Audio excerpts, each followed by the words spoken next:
Hindi calendar के अनुसार प्रत्येक माह के अंतिम दिन पूर्णिमा तिथि होती है।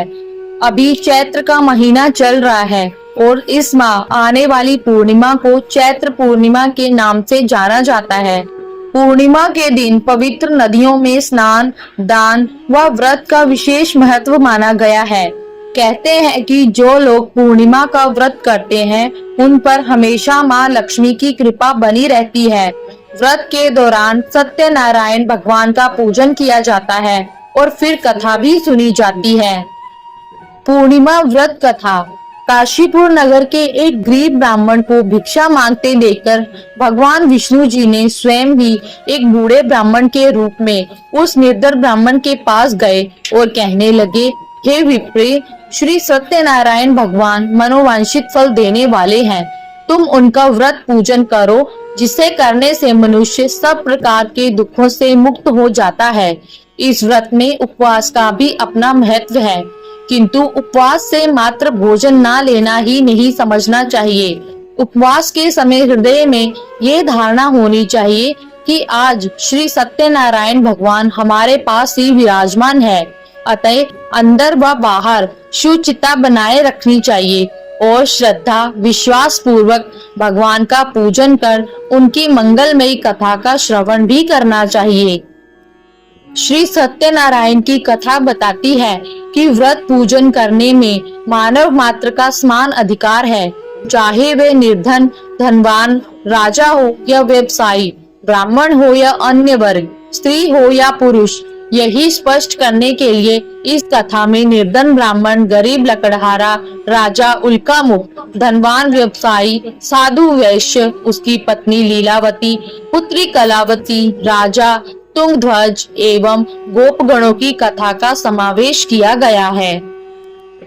इस कथा के अनुसार जैसे लकड़हारा, गरीब ब्राह्मण, उल्कामुख, गोपगणों ने सुना कि यह व्रत सुख, सौभाग्य, संपत्ति सब कुछ देने वाला है, तो सुनते ही श्रद्धा, भक्ति तथा प्रेम के साथ सत्य व्रत का आचरण करने में लग गए और फल स्वरूप सुख भोगकर परलोक में मोक्ष के अधिकारी हुए।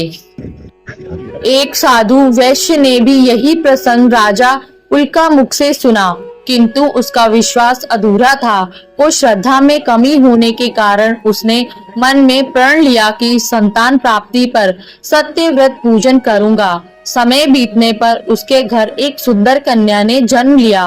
पत्नी ने व्रत की याद दिलाई तो उसने कहा कि कन्या के विवाह के समय करेंगे।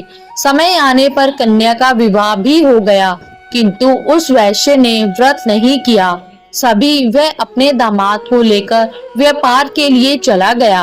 वहां उसे चोरी के आरोप में राजा चंद्रकेतु द्वारा दामाद सहित कारागार में डाल दिया गया।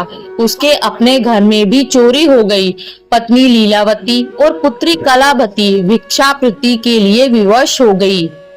एक दिन कलावती ने किसी के घर श्री सत्यनारायण का पूजन होते देखा और घर आकर माँ को प्रसाद दिया। तब माँ ने अगले दिन श्रद्धा से व्रत पूजन कर भगवान से पति और दामाद के शीघ्र वापस आने का वरदान मांगा। श्री हरि प्रसन्न हो गए और स्वप्न में राजा को कह दिया कि वह दोनों बंदियों को छोड़ दे, क्योंकि वह निर्दोष हैं। राजा ने अगली सुबह उनका धन धान्य तथा प्रचुर द्रव्य देकर उन्हें विदा किया। घर आकर पूर्णिमा और संक्रांति को सत्य व्रत का जीवन भर आयोजन करता रहा। परिणाम स्वरूप उसे सांसारिक सुख भोगकर मोक्ष प्राप्त हुआ। इसी प्रकार एक बार राजा तुंगध्वज ने वन में गोपगणों को श्री सत्यनारायण भगवान का पूजन करते देखा, किंतु अपने अभिमान की वजह से राजा ना तो पूजा स्थल पर गया, ना दूर से ही प्रणाम किया और ना ही गोपगणों द्वारा दिया गया प्रसाद ग्रहण किया। परिणाम स्वरूप यह हुआ कि राजा के पुत्र, धन धान्य, अश्व गजादि सब नष्ट हो गए।